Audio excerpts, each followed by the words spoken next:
People often regard me as a great storyteller. While I say I'm not, I tell them I'm a learner. And what I learn is what I convey in the form of stories.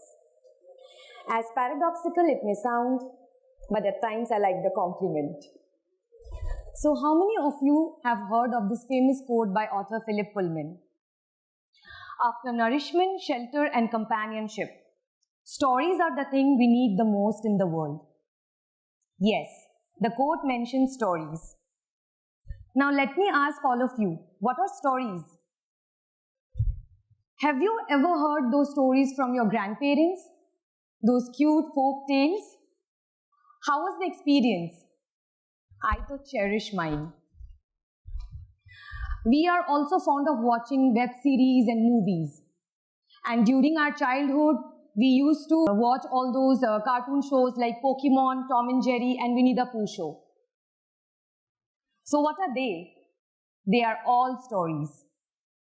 In short, we can say that stories are the thread that weaves us together, that binds us. Now you might say, she's talking about stories. How come something that has such an abstract ring to it, more than a mindful distraction or some mindless entertainment? On top of that, you are telling me stories help us heal? Yes, you heard me right. Stories help us heal. How is that even possible? Well, I know of no better way to answer this question than with a story itself. A story of me and my family during the pandemic. Initially, the pandemic was a respite for all of us. We were rejuvenated at home and we were spending time with our family. But what followed next were the uncertainties with sickness and death everywhere. So one fine day, "My hair is going to grow soon. Do not worry, Mama," said my 4-year-old daughter. She is sitting right over there. I had to get her head shaved after she suffered a bad bout of COVID, which had led to a severe scalp infection. And let me tell you guys, she always wanted to be like Rapunzel, the long-haired fairy tale princess. The day I got her head shaved, she screamed and cried her heart out, saying that her friends are going to laugh at her. A few days after she recovered, it was my turn with COVID. And on my 4th day, I started feeling anxious. I got this thought about death. What if I die? Who is going to take care of my child? I felt bad for all the days when I scolded her. I called for her and asked her to sit near the door since I was quarantining. Seeing my face, she could feel that something is amiss. She quickly picked up a book and started reading that book to me in her own sweet baby blabber. I smiled and thought how beautifully kids copy their parents. "I'm sorry, Nono."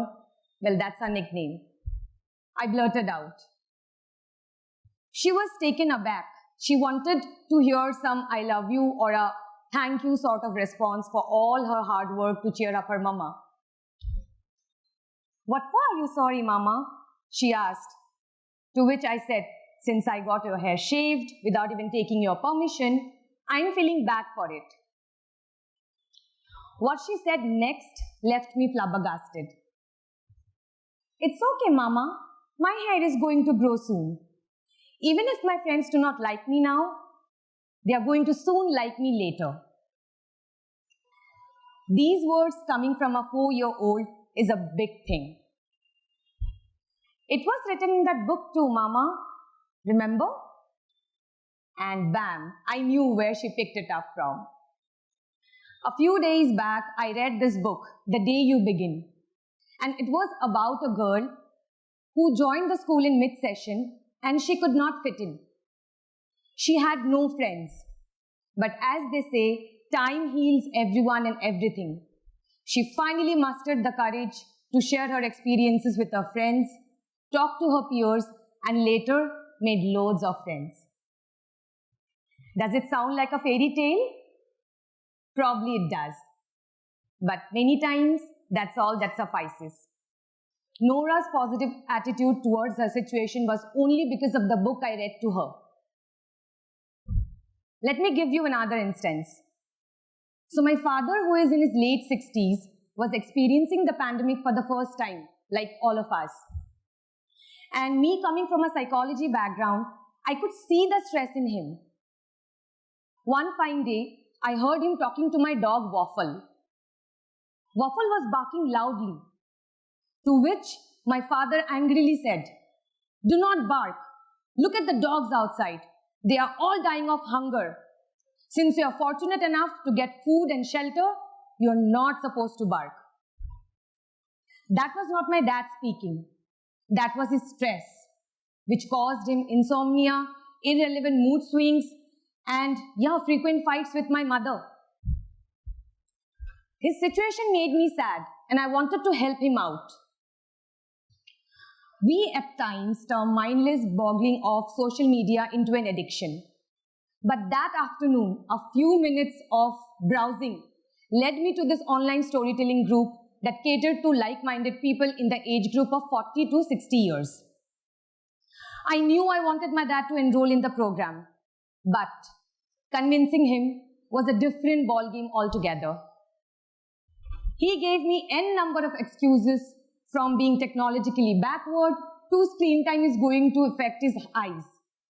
But me being me, I was adamant, and finally I got him on board. Initially, I did attend some sessions with him just to make him understand how the whole virtual thing works. And guys, I really liked the whole idea behind it. It was like everyone in the group had a story to tell. Not about politics, not about any religious sentiments, but about not about COVID itself, but about success, resilience, and hard work. And soon, few days later, I saw the magic. My father started regularly attending the sessions, and he was all cheered up and optimistic. But his storytelling sessions got me thinking, if COVID-19 can play with an adult's mind, imagine the condition of little children in the age group of 2 to 10 years. These children cannot even express themselves. And soon after that, I started an online storytelling platform for kids. Be it Janmashtami, Dashera, Diwali, Christmas, Children's Day, you name an event, Miss D was always there to cheer the little ones. So guys, that's the magic of storytelling. The stories helped my dad, Nora, and those cute little children watching me virtually in a fruitful way. We all love to hear stories. But can you tell me why do we relate so much when we listen to a story or an experience that a friend is sharing, or some gossip maybe? Sometimes we all like gossip, right? So here's the reason. When we listen to a PowerPoint presentation with boring bullet points, some things in the brain, gets activated.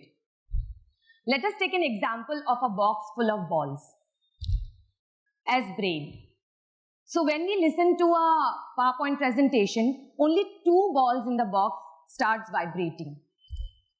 Researchers call this box as Broca's area and Wernicke's area.